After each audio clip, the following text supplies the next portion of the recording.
Zihlanganiselwe kilomakhiwe onabobhazabhaza bamafesteri kodwana indaba ezingaphakathi azifahli zikhutshwa ngithi ngesikhathi sakhona nanzi ezijujileko. So this is something out of the ordinary, so to speak. And you write and you say, why didn't you call him to order? Surely you remember that. Sergeant Fani Nkosi osikhulu samapholisa uzenze ingasuthi akawuzwisisa umlayezo awuthumela umngani ka DJ Sambodi lapho athi kuye kuba yini angakhange akhalima u DJ Sambodi. Our constitution recognizes the right to redress of people who were deprived of their land. Umengameli Cyril Ramaphosa uthi kuyifanele ukuthi abantu abangakhahlunyezwa mbuso webandlululo ngokubamuka inaga yabo babuyisele yona bazokwazi ukuziphilisa. The ANC has failed to see the bigger picture of Iran's decades-long sponsorship of terrorism in the region. The verdict is clear. The DA is the hypocrite.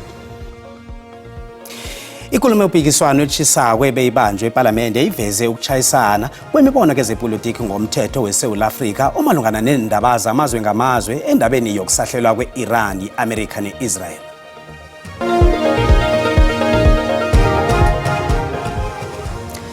Siyalochisa emakhaya nanzi indaba zesiNdebele zandamba manje nginguCedric Mepya ngiyakwamkela. Ikomishini kaMadlanga izwe ukuthi uSergeant Fani Nkosi omphathi wamapholisa aphenya ubulelesi obuhlelweko wathumela umngani ka DJ Sambodi umlayezo othi kuba yini ayekade angakhalima umngani wakhe u DJ Sambodi ngemva kokubulawa kwakhe. Nakabuzwa ukuthi wayenqophe ukuthini ngalokho uNkosi uzenze ingasuthi akazi ukuthi kukhulunywa ngani kodwa wabuyiswa msinya.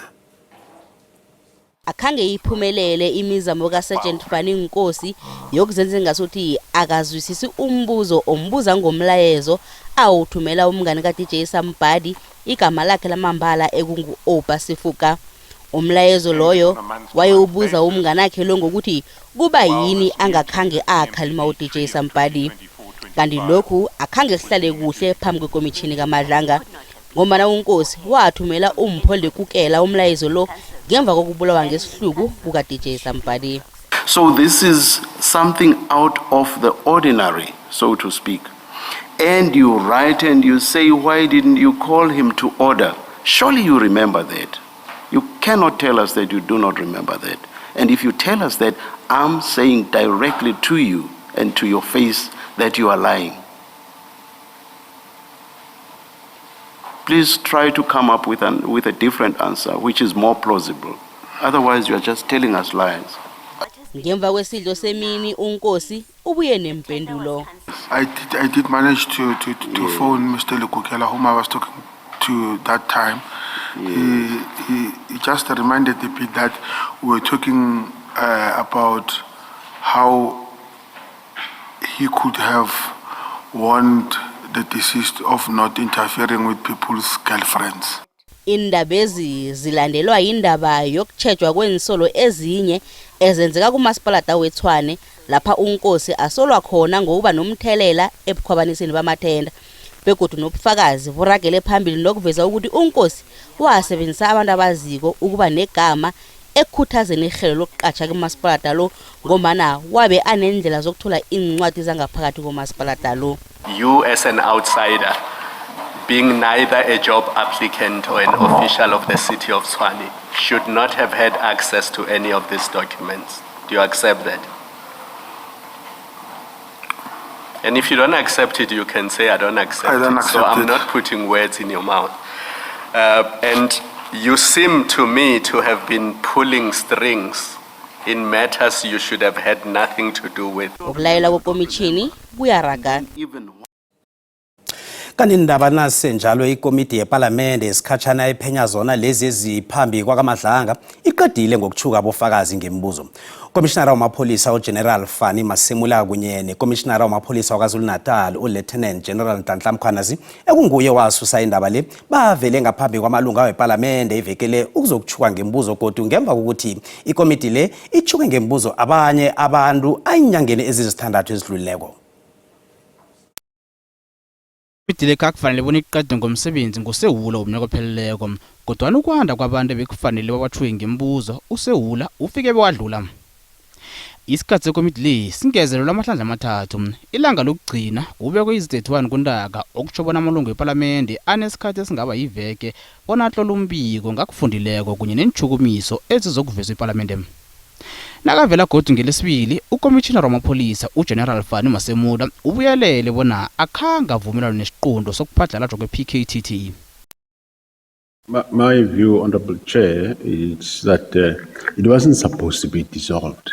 The threat that the PKTT was established for, the threat was still there. Ngelanga elilandelako umengameli uCyril Ramaphosa nakaphendula umbuzo abuze wona ugandelele uMasemula kutshela ikomiti bona ufumene indaba zokuphadlhalajwa kwe-PKTT ngokomitjhinara wamapholisa ingasi ngongqongqotjhe wamapholisa oselivini ekhethekileko uSenzo Mchunu. uRamaphosa godu utshela amalungu ePalamende bona wadana ngokuthi uMchunu akhanga athoma akhulume naye begodu akhanga avumelane negadango alithathako. Umkhwanazi uthe nakavelako wabuzwa ngamazizo akhe ngehlelo lePalamende. And I don't think the head of committee have done justice to establish exactly what's happening there. I hinted on some weaknesses in these areas, but I thought the committee was going to even do inspection in loco for that matter to test what we are saying. Whether really are we that open in our borders that things can just come in willy-nilly and without being checked. Umhlangano wangelesithathu kube ngomude emalungini ePalamende kuthonywe ngo-10 ekuseni kwaqedwa ngo-1 wangamasa ngelesine, kodwa usihlalo wekomiti ubhalelwe kuvala umhlangano angakavezi umsebenzi abawenzileko. We have work to do. We must go and do that work and ultimately adopt the report that we will present before the National Assembly. Umsebenzi ukubhala umbiko wokugcina oyokunikela iPalamende uyokuthoma iveke ezako kanti ngokuya ngolukhanyane lo msebenzi obudisi uthi inhlangano zepolitiki zizokufuna ukuzwakala njengoba namalungu ePalamende alwela ukufaka umbono embikweni. Ikhambo leSouth Africa lokufinyelela ubulungiswa bobuchapho besikhathi esidluleko liveze umkhanyo omutsha kwaZulu Natal. Amakhulukhulu wemndeni eyathathelwa inaga yayo ngaphasi kombuso webandlulula ifumene incwadi zobunikazi bendawo namhlanje. Umsebenzi lobo uphethwe ngumengameli uCyril Ramaphosa emzimkhulu njengendlela yokuvuselela amalungelo ngaphasi komthetho wobunikazi benaga i-Restitution of Land Rights Act.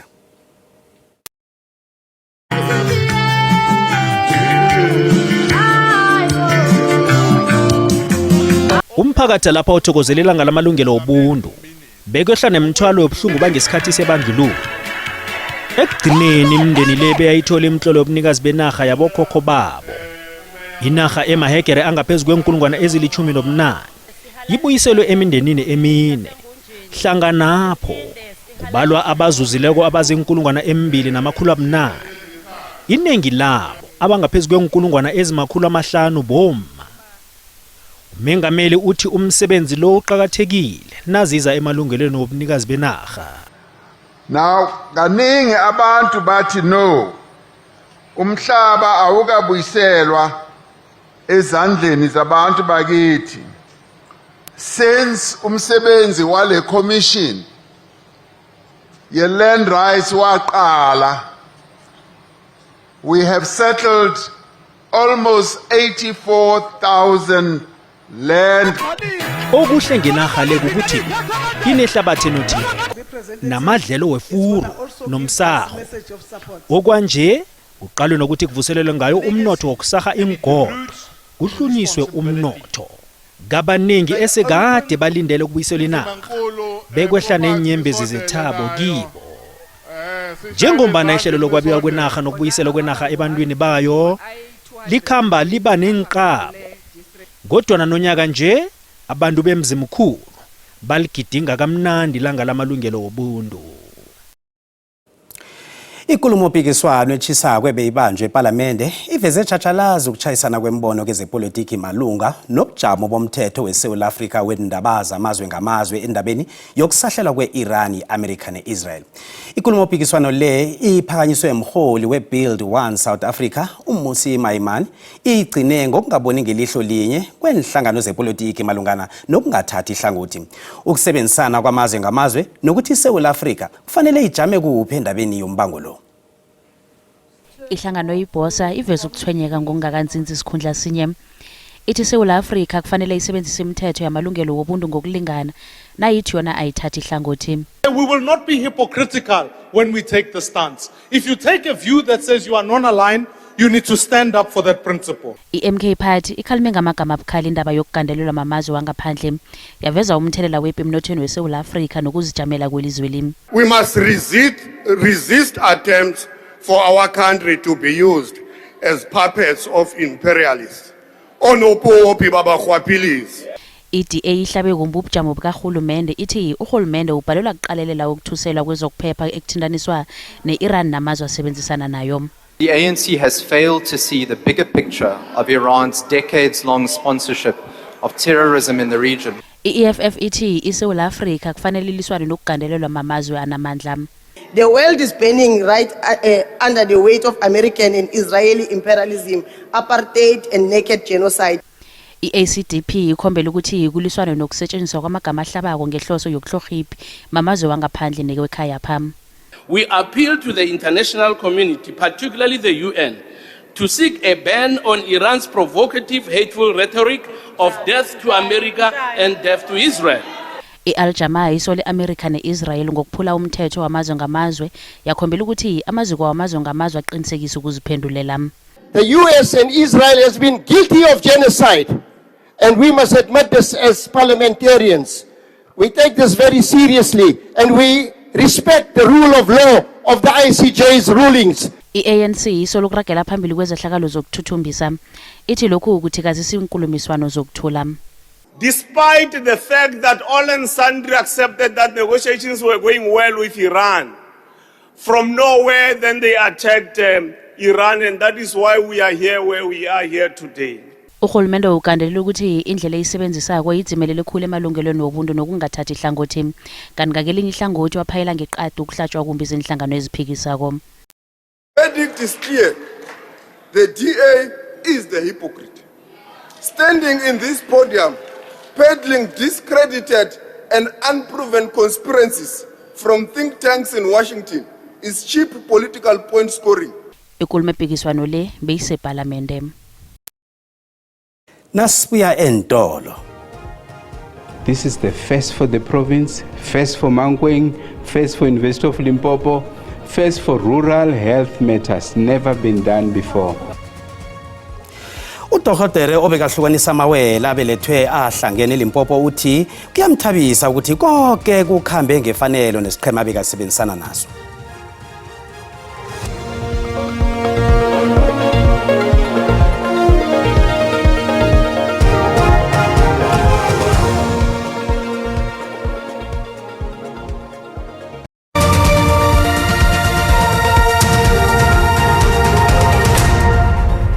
Sisaraka nendaba lapha mbukeli nazi kuphundileko yazithola ku YouTube, SABC Plus, TikTok, X na ku Facebook. Asirage nazo.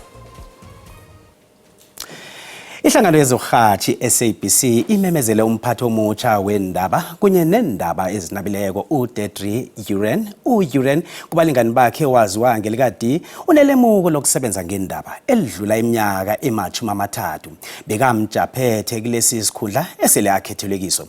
Isikhule esengamele iSABC yokana uNomsa Chabili wethule ngokusemthethweni uUren namhlanje ekseni njengomphathi omutsha ephikweni lendaba. Kanti uthi kubathethe inyanga ezilithoba zonke ukuthola umphathi ofanelwe isikhundlesi.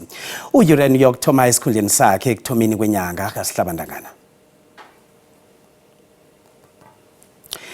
Amawele abelethwe ahlangene ukuthoma esifubeni ukwehlela enzasi esibhedlela seMankweng eLimpopo ezakuhle ngemva kokuhlukaniswa ngempumelelo. Kukunje sizwe bona amavuko wawo mahle khulu ekumbeni yabagula khulu. Ungqongqotjhe wezempilo Dr. Aaron Motsoaledi usibikile isiqhema sabo Dr. ebesiphethe umsebenzi wokubahlukanisa njengokuthoma esibhedlela esenza umsebenzi ongaka. Abantwana ababelethwe bahlangene ukuthoma esifubeni ukuya enzasi bahlukaniswe ngempumelelo. Sebaboke abodorhodere ebebenza umsebenzi lo bama-22 abanelwazi elihlukahlukeneko kunye namanesi.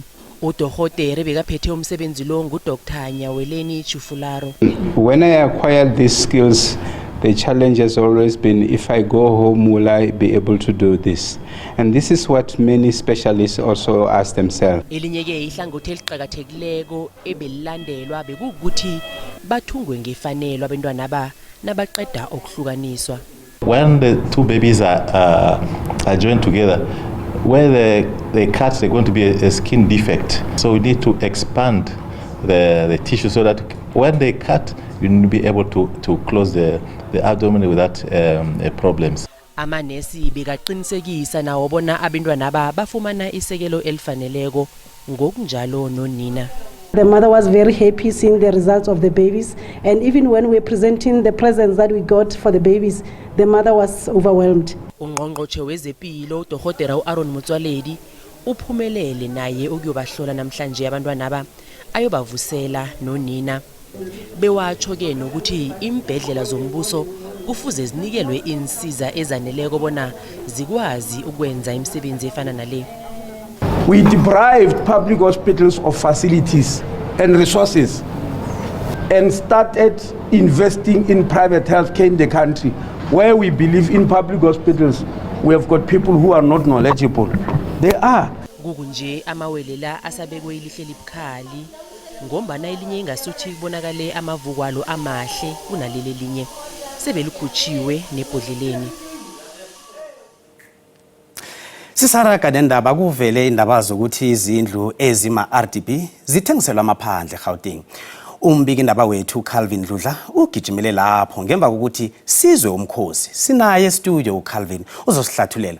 Dludla siyakwamkela, ungasihlathulela bona ukhambe njani? Asibingelele kuweza ukuthi usibingelele nababukeli bendaba ze-SABC. Cha besithunyiwe umsakazo ukuthi siyozama ukuthi sibheke ukuthi ke ingabe ubani laba abadayisa izindlu futhi ke bayidayisela ubani. Esikutholile ke ukuthi ke umnyango wezezindlu la esifundazweni eGauteng ushaqekile ngokuthi ke uthole imbiko yokuthi kunabantu abadayisa izindlu beyidayisela kakhulukazi ke abantu abangaphandle. Kanti ke umnyango uma ngabe sikhuluma nawo uchazile ukuthi ke laba abadayisa lezi zindlu ke bazokhomba umuzo notshwala uma ngabe bebanjiwe bazokwazi ukuthi ke babhekane ke namacala. Kanti ke babe sebenxusa ke umphakathi zakwethu ukuthi ke ukwazi ukuthi ugijimele lapha ema-police station noma ukwazi ukubika uvele nje uye kule ndawo ubone khona ukuthi kudayiswa indlu bese uthatha i-address noma ikheli bese unikele amaphoyiseni. Amaphoyisa azobe sekwazi ke ukuthi ke aye lapho. Kodwa ke okushaqisa kakhulu ukuthi ke kunomlisa ebesikhuluma naye siziko le ndaba ze-SABC angeke sikwazi ukumveza ngoba siyamvikela ukuthi ke bangamenzi isilo sengubo. Uchazela iziko le ndaba ze-SABC ukuthi uyabazi labantu abadayisa izindlu beyidayisela abantu bangaphandle. Wachaza ukuthi ke izindlu uma ngabe uzothenga indlu uyaye uqala ku-70,000 kuya ku-100,000 noma ngaphezulu. Indlu yakhona ube usuyithola ke ngaleso sikhathi. Uthi ngokwazi kwakhe yena wazi ukuthi kunabantu abathile abasebenza ngaphakathi eminyangweni wezezindlu okuyibona abadayisa lezi zindlu beyidayisela abantu bangaphandle. Kangangokuthi ke kunabantu ke asikhulume nabo abanye abashoyo ukuthi bona sebehlale iminyaka. Omunye usise sikhulume naye uchazile ukuthi ke yena selokhu abhalisa indlu ngo-2005 kuze kube namhlanje akakaze ayithola. Omunye usichazela ukuthi umama wakhe wayebhalise indlu wathi eyoyibheka emva kweminyaka eminingi ebona indlu ingaphumi wathola ukuthi ke indlu yakhe isiphumile kodwa bamnikeza i-address mangabe akazi ukuthi indlu iphumile. Wathi mangabe eyobheka ukuthi ke kuhlala abantu lapho wathola ukuthi kuhlala umuntu wangaphandle. Owathi mangabe embuza ukuthi ufike kanjani kule ndawo wachaza umuntu wangaphandle ke ukuthi lendlu ke uyinikezwe abantu abavela ngaphakathi eminyangweni wezezindlu esifundazweni ke iGauteng. Kodwa ke umnyango uyachitha lokho uthi kuwona awukwazi lokho futhi ke uyacela abantu njengoba sengishilo ukuthi ke bazame ukuthi ke bawulekelele. Sebesikhuluma nalaba meli ke ababhekele udaba lokutransfera kwezindlu noma amatayitela ababizwa ngokuthi ama conveyancers. Bachazile ukuthi ke lokho akukho emthethweni ikakhulukazi ke uma ngabe kuukuthi kudayiswa izindlu bidayiselwa bangaphandle. Bayachaza ukuthi ke ngokomthetho wala eNingizimu Afrika zakwethu nombukele esekhaya uma ngabe unendlu une-RDP okusho ukuthi kumele ukuthi okungenani wena uhlale kuleyo ndlu noma iminyaka ibe u8 ibe isishiyagalombili usungakwazi uthathe leyo ndlu leyo uyibuyisele emuva eminyangweni wezokuhlaliswa kwabantu noma wezezindlu la eGauteng. Bona ke sebengabona ukuthi bakunxephezela ngane ngoba akuvumelekile ukuthi ke umuntu athenga indlu. Wasesho ukuthi ke uyazi ukuthi abantu ba desperate noma bayafuna ukuthi babe nezindlu. Bangabe kufika uSedrick ethi uzongidayisela indlu kumele ngimbuze ukuthi i-title deed ibhalwe bani ngoba ekugcineni ugcina ukhokha imali uthola ukuthi le mali oyikhokhile isiyalahleka ngenxa yokuthi ke umnikazi noma bomnyango wezezindlu bazofika kuwe bezokukhipha kuleyo ndlu. Kodwa ke umnyango ucelile zakwethu sengiphetha ukuthi ke noma ngabe ubani akeze ngaphambili ukuze bezokwazi ukuthi ke lenkohlakalo bakwazi ukuyilungisa. Siyathokoza Calvin ukuba nathi namhlanje studio. Sibonga kakhulu, sibonge nakumbukele ekhaya. Siraga nendaba sikhambe sokuqala endabeni zethu namhlanje bona kukhamba njani imbono wombukeli ukuthi bathina abukeli ngendaba yesiqedwe ukukhuluma ngayo njenganje. I-constitution yasho people should have shelter but abantu abanayo indawo yokuhlala nami ngomunye wabo. Ilungelo lami eligadangiwako ngenyathelo la eSouth Africa yileli le-LGBTQ. Ilungelo lami ke sisacinzezeleka kakhulu ungathola amanzi ahlanzekile umasipala ngayithi umzinyathi usahluleka usilethela amanzi. Namanje umuntu usaphuza amanzi wabangana imbongolo. Ama-infrastructures uma engekho ilapho khona ke siqala ukusokola khona ilapho khona kunyathelwa khona amalungelo ethu. Amanzi ugesi kumele kuhlale kukhona leyo nto leyo. Amalungelo wabantu ayagandelelwa khulukhulu kubo masipala bakutshela ukuthi ugolodi imali engaka ene bayifuna ngekana bafuna ukuthi babonisane nawo. Njengomuntu one-albinism nami ndimele kukuhlonishwa ndimele uba nami ndifumane umsebenzi njengabantu bonke. Mina nje vele uyimina uMavis kaMathunda wamamalungelo nje ngiwazi nje wonke Msasi ngiyabonga. Kanti umbona ngombukeli SABC ayizukuthweswa umlando ukuziphendulela ngombono wombukeli.